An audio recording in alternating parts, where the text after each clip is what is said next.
ಸವಿ ಭೋಜನ ಕಾರ್ಯಕ್ರಮಕ್ಕೆ ಸ್ವಾಗತ. ಇವತ್ತು ನಾನು ನಿಮಗೆ ವರಮಹಾಲಕ್ಷ್ಮಿ ಹಬ್ಬದ ಪ್ರಯುಕ್ತ ನೈವೇದ್ಯಕ್ಕೆ ಇಡುವಂಥ ರವೆ ಉಂಡೆ ಅಥವಾ ರವಾ ಲಡ್ಡು ಹೇಗೆ ಮಾಡೋದು ಅಂತ ನೋಡೋಣ. ನೋಡಿ, ನಾನು ಇಲ್ಲಿ ಏನು ಮಾಡಿದ್ದೀನಿ, 1 ಕಪ್ಪಷ್ಟು ಬಾಂಬೆ ರವೆ, ಉಪ್ಪಿಟ್ಟು ರವೆ ಮತ್ತು ಮೀಡಿಯಮ್ ರವೆ ಅಂತ ಅದು ತೊಗೊಂಡಿದ್ದೀನಿ.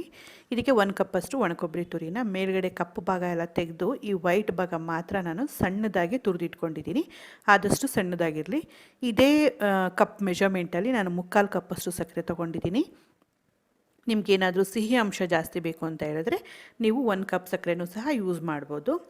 ನಂತರ ಒಂದು ಅರ್ಧ ಟೀ ಸ್ಪೂನಷ್ಟು ಏಲಕ್ಕಿ ಪೌಡ್ರು, ಒಂದು 10ರಿಂದ 12 ಗೋಡಂಬಿನ ಸಣ್ಣದಾಗಿ ಕಟ್ ಮಾಡಿಕೊಂಡಿದ್ದೀನಿ. ನಂತರ ಒಂದು 15ರಿಂದ 20 ಒಣ ದ್ರಾಕ್ಷಿ. ಡೆಕೋರೇಷನ್ಗೆ ಅಂತ ನಾನು ಬಾದಾಮಿ ಯೂಸ್ ಮಾಡಿದ್ದೀನಿ. ಈ ರೀತಿ 2 ಹೋಲ್ ಮಾಡಿಕೊಂಡು ನೀವು ಬೇಕು ಅಂದರೆ ಪಿಸ್ತಾನೂ ಹಾಕೊಬೋದು. ನಂತರ ಒಂದು ಅರ್ಧ ಕಪ್ಪಷ್ಟು ಹಾಲು, 2 ಟೇಬಲ್ ಸ್ಪೂನಷ್ಟು ತುಪ್ಪ. ಈಗ ಮಾಡೋ ವಿಧಾನ ನೋಡ್ಕೊಳ್ಳೋಣ. ಮೊದಲಿಗೆ ಗ್ಯಾಸ್ ಆನ್ ಮಾಡಿ ಒಂದು ಬಾಂಡಿನ ಚೆನ್ನಾಗಿ ಬಿಸಿ ಮಾಡಿ ಇದಕ್ಕೆ ರವೆ ಹಾಕ್ಕೊಂಡು ಗ್ಯಾಸ್ನ ಫುಲ್ಲು ಸಿಮ್ಮಲ್ಲಿ ಇಟ್ಕೊಂಡು ಚೆನ್ನಾಗಿ ಒಂದು 10 ನಿಮಿಷ ಫ್ರೈ ಮಾಡ್ಕೊಬೇಕು. ರವೆಲಿರೋ ಹಸಿ ಸ್ಮೆಲ್ಲೆಲ್ಲ ಹೋಗಬೇಕು, ಅಲ್ಲಿ ತನಕ ಫ್ರೈ ಮಾಡ್ಕೊಬೇಕು. ರವೆ ಉಂಡೆಯಲ್ಲಿ ಇದು ತುಂಬಾ ಇಂಪಾರ್ಟೆಂಟು. ಸಪೋಸ್ ಏನಾದರೂ ರವೆ ಸರಿಯಾಗಿ ಹುರಿದಿಲ್ಲ ಅಂತ ಹೇಳಿದ್ರೆ ರವಾ ಲಡ್ಡು ತಿನ್ಬೇಕಾದ್ರೆ ಬಾಯಿಗೆ ಹಲ್ಲಿಗೆಲ್ಲ ಅಂಟ್ಕೊಳ್ಳುತ್ತೆ, ಅದು ಚೆನ್ನಾಗಿರಲ್ಲ ಟೇಸ್ಟು. 10 ನಿಮಿಷ ಆದ ನಂತರ ಏನು ಮಾಡಿದ್ದೀನಿ, ರವೆನ ಸೈಡಿಗೆ ತಳ್ಳಿ ಇದೇ ಬಾಣಲಿಗೆ 2 ಟೇಬಲ್ ಸ್ಪೂನ್ ತುಪ್ಪ ಹಾಕಿ ಗೋಡಂಬಿ ಹಾಕ್ಕೊಂಡು ಇದನ್ನು ಲೈಟ್ ಬ್ರೌನ್ ಬರೋ ತನಕ ಫ್ರೈ ಮಾಡ್ಕೊತಾ ಇದ್ದೀನಿ. ಈ ಸ್ಟೇಜಲ್ಲಿ ಬೇಕಾದ್ರೆ ಉರಿನ ಸ್ವಲ್ಪ ರೈಸ್ ಮಾಡ್ಕೊಬೋದು ಗ್ಯಾಸ್ ಫ್ಲೇಮ್ನ.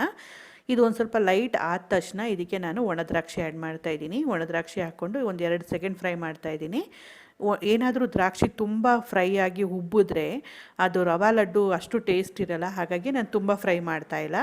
ನೋಡಿ, ಇದೇ ತುಪ್ಪದ ಜೊತೆ ಗೋಡಂಬಿ, ದ್ರಾಕ್ಷಿ ಮತ್ತು ರವೆನೂ ಹಾಕ್ಕೊಂಡು ಚೆನ್ನಾಗಿ ಘಮ ಘಮ ಅಂತ ಪರಿಮಳ ಬರಬೇಕು ಇದರಲ್ಲಿ. ಆ ರೀತಿ ಇದನ್ನು ಇಲ್ಲ ಅಂತಂದ್ರೂ ಒಂದು 2ರಿಂದ 3 ನಿಮಿಷನಾದರೂ ಚೆನ್ನಾಗಿ ಫ್ರೈ ಮಾಡ್ಕೊಳ್ಳೋಣ.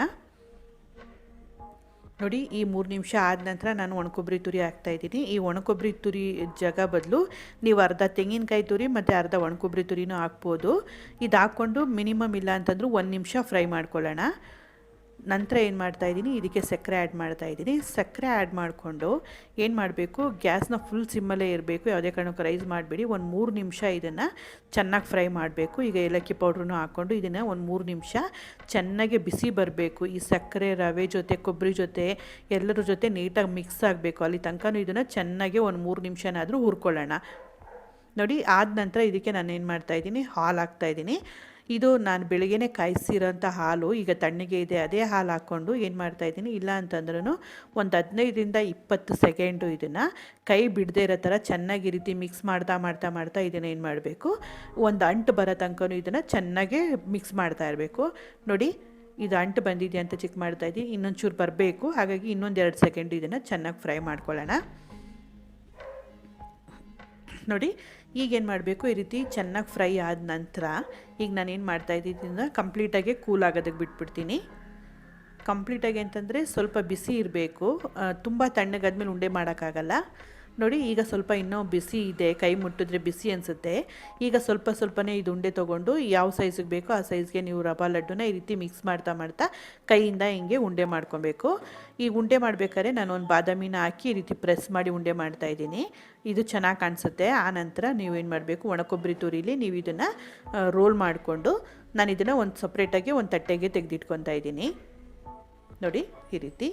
ಆ ನಂತರ ಏನು ಮಾಡಬೇಕು, ಇದೇ ಪ್ರೊಸೀಜರಲ್ಲಿ ನಾನು ಮಾಡಿದ್ದೀನಿ. ನಾನು ತೊಗೊಂಡಿರೋ 1 ಕಪ್ ರವೆಲಿ ನಂಗೆ ಮಿನಿಮಮ್ ಒಂದು 13 ರವೆ ಉಂಡೆ ಆಗಿದೆ. ಈ ಸೈಜ್ದು ಹೇಗೆ ಬಂದಿದೆ ಅಂತ ತೋರಿಸ್ತೀನಿ. ನೋಡಿ, ಈ ರೀತಿ ಮುರಿದು ನೋಡಿದಾಗ ನೋಡಿ ಎಷ್ಟು ಚೆನ್ನಾಗಿ ಬಂದಿದೆ ಒಳಗಡೆ. ನೀವು ಸಹ ಈ ವರಮಹಾಲಕ್ಷ್ಮಿ ಹಬ್ಬಕ್ಕೆ ಈ ಪ್ರಸಾದನ ಮಾಡಿ ದೇವರಿಗೆ ನೈವೇದ್ಯ ಇಡಿ. ಈ ವಿಡಿಯೋ ನಿಮ್ಗೆ ಇಷ್ಟ ಆದರೆ ಲೈಕ್ ಮಾಡಿ, ಶೇರ್ ಮಾಡಿ, ನನ್ನ ಚಾನಲ್ ಸಬ್ಸ್ಕ್ರೈಬ್ ಮಾಡಿ. Thank you.